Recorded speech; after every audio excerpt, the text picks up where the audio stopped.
Hola, ¿qué tal? Nos reencontramos en una nueva entrevista aquí en CNN Chile para hablar de un tema que verdaderamente hay que ponerle atención. ¿Sabían ustedes que la prevalencia de los trastornos alimentarios han demostrado un aumento en la población adolescente? ¿Pero qué son los trastornos alimentarios? ¿Cómo se pueden detectar? Todo eso lo vamos a conversar con Camila Soto, ella es psicóloga de la clínica Bupa Santiago. Camila, un gusto saludarte. ¿Cómo estás? Hola Macarena, ¿bien y tú? Bien también. En primer lugar te quería preguntar, ¿qué son los trastornos alimentarios? Bueno, los trastornos alimentarios son trastornos mentales. Primero creo que hay que aclarar eso. No son solo una dieta ni un estilo de vida, sino que es una alteración mental que está relacionada en cómo las personas se relacionan con la comida, con su cuerpo, concluyen varias aristas en esto y se da dependiendo de cada paciente. Lo que sí es constante, que presentan distorsiones de la imagen corporal y conductas problemáticas con la comida y con su cuerpo. ¿Y cuáles son los trastornos alimentarios más recurrentes, más frecuentes en nuestro país? Uno ha escuchado de la anorexia, de la bulimia. ¿Son esos los más recurrentes? No. El más prevalente en Chile es el trastorno por atracón. Mira. Es un trastorno que confluye, que hace que el paciente coma grandes cantidades de comida en un momento muy corto de tiempo, ¿cierto? Y hace que sienta malestar, que sienta mucha culpa, que se relacione mal con su cuerpo. A posterior de esto viene la bulimia, ¿cierto? Que es cuando hago este mismo atracón, pero después tengo una conducta que sería como purgativa, se llama, como el vómito, tomar pastillas, tomar diurético, etcétera. Hay muchas purgas que se pueden hacer y el porcentaje más bajo está asociado con la anorexia. Al menos en los estudios que hay en este momento. Sabemos que hay un subdiagnóstico por falta de profesionales especializados en esta área. Camila, qué importante que conversemos, ¿cierto?, con lo que ocurre cotidianamente, porque me imagino que un atracón, como se llama, y todos, ¿cierto?, hemos a lo mejor sentido que hemos pasado por ese momento donde comemos gran cantidad de comida en un espacio de tiempo limitado, luego físicamente no nos sentimos tan bien, pero tú hablabas de algo que es relevante, sentir culpa después de esto.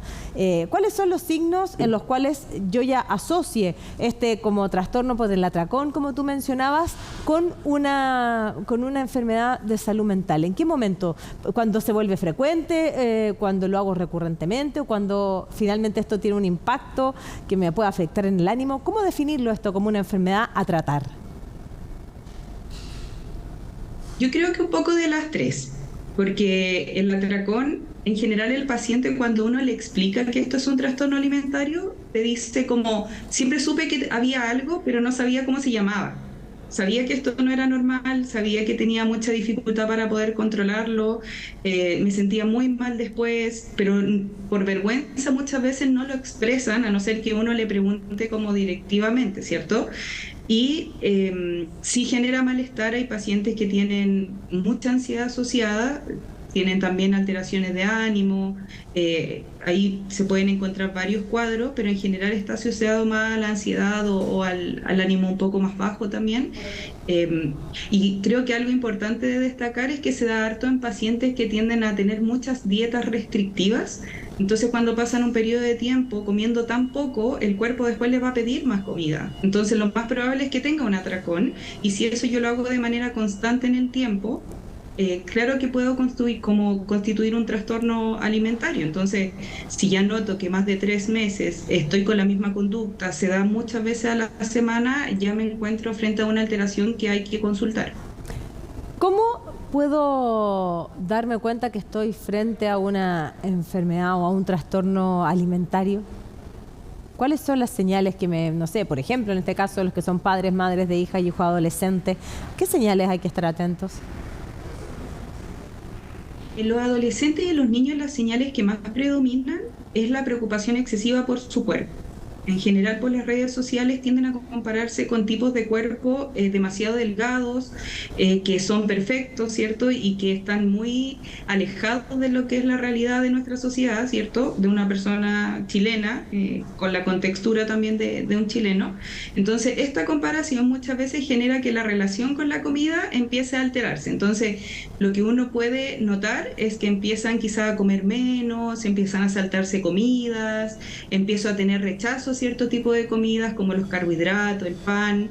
Empiezo a notar, por ejemplo, que el comer se vuelve angustiante o ansiógeno, genera mucha ansiedad, ¿cierto?, en los adolescentes, y tienen hartas trampas que hacen como para que esto no lo noten los adultos. Lamentablemente hay algunas plataformas que incentivan este tipo de trastorno, entonces tienen técnicas. Yo creo que lo importante es estar bien atentos a estas alteraciones de la comida, como siempre tener algún tipo de comida en familia, ver cómo se relaciona con la comida y con su cuerpo, porque también el odio al cuerpo, el rechazo al cuerpo, y si es como permanente, si noto que se está escondiendo constantemente, que le genera mucho malestar, también es una señal como bien predominante en los adolescentes y los niños.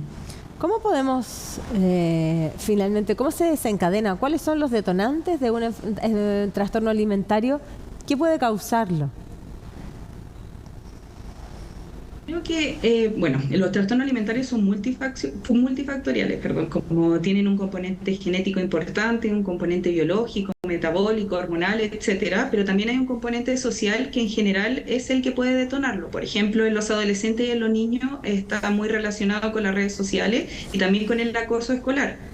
O sea, el que los molesten en el colegio por su peso, ¿cierto? El que los pesen los profesores, el que lo hagan pasar por esas instancias tan estresantes, suelen ser situaciones que los pacientes después más adultos, incluso los adolescentes, lo relatan como traumático y comienzan este ciclo de dietas, como no está bien mi cuerpo, tengo que bajar, todos pesan menos que yo. Entonces, el detonante que creo que es controlable por nosotros es el tema más familiar y el tema más social, educacional, como lo que te estaba diciendo, como tener cuidado también con esta instancia, estar súper atento a cómo lo están pasando en el colegio, qué tipo de redes consumen, ¿cierto? Qué tipo de contenido también, chequearlo cada cierto tiempo, es súper importante porque la libertad a veces en ese tipo de plataformas puede generar daños.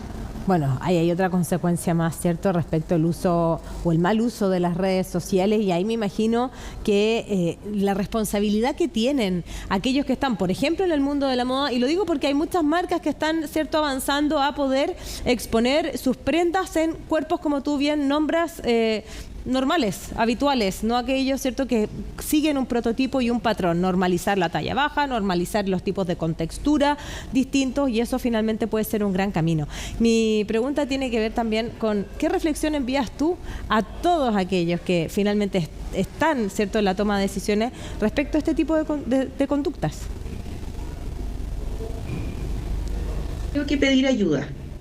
Creo que el mensaje que uno puede dar es que si se sienten mal con su cuerpo, si comienzan a tener una mala relación con la comida, si esto empieza a ser un tema que ocupa el 90% de su cabeza, háblelo con su red de apoyo, háblelo con su familia, háblelo con la persona que sea de confianza para poder exponer esto. Creo que tiende a ser muy escondido, por eso vuelve y se cronifica.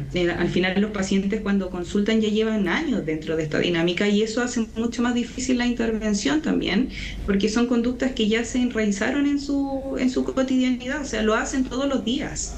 Entonces, creo que el tener una buena red de apoyo y muchas veces que los padres se interesen y se eduquen sobre estos temas, como esta instancia en este momento, de poder aprender un poquito más de que quizás hay cosas que no son tan normales en los adolescentes y en los niños y que como adultos tenemos que ponerle atención porque ocasiona mucho sufrimiento y puede llevar a cosas mucho más graves. De hecho, en los trastornos alimentarios, la anorexia es el trastorno mental que más personas mueren.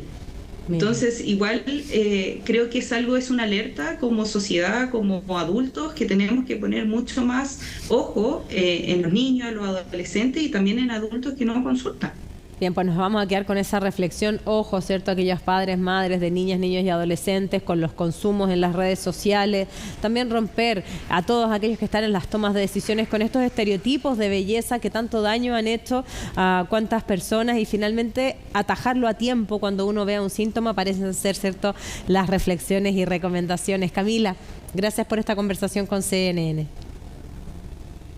Gracias, Macarena. Y como siempre, la invitación es a que sigan junto a nuestro canal. Nos volvemos a encontrar. Hasta la próxima.